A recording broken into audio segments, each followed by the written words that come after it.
7. Reporting for News Team 7 and Ozark Radio News, I'm Clancy Talbert.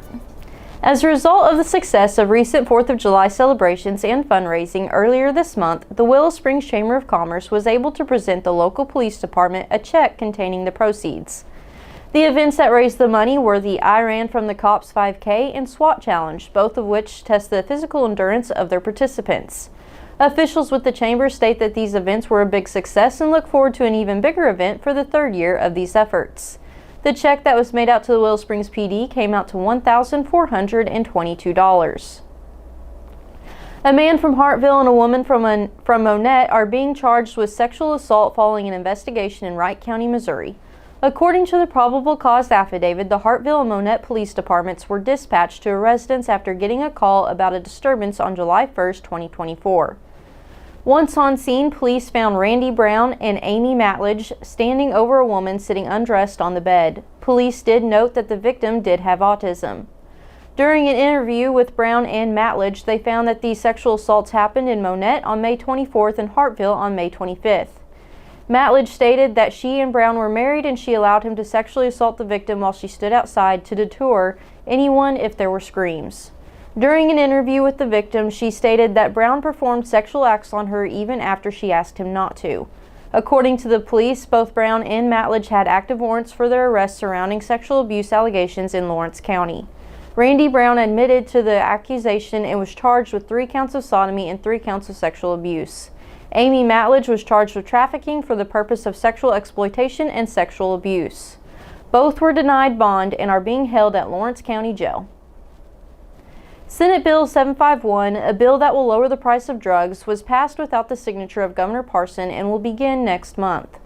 The bill was intended to help uninsured and low-income Missourians better access discounted prescription drugs near them. Governor Mike Parson did not sign or veto Senate Bill 751, but will instead let it become law on its own.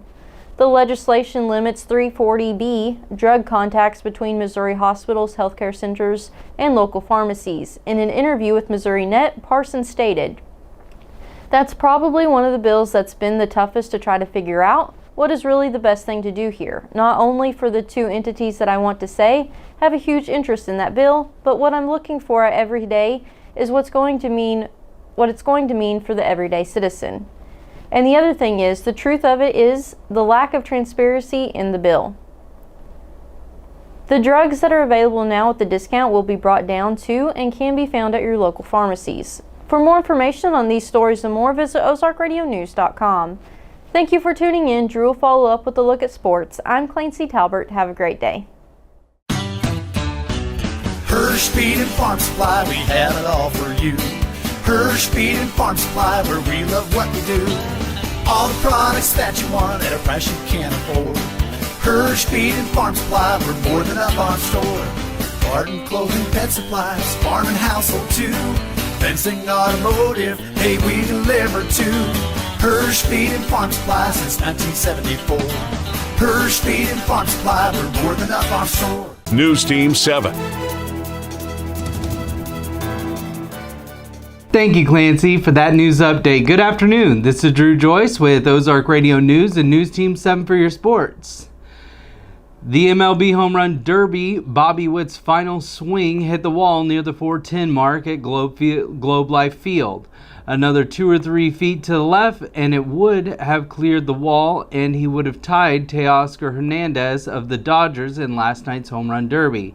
Instead, Witt's final hit landed off the bottom of the wall, and the Royals star had to settle for runner-up with 13 homers in the final in his hometown in Arlington, Texas.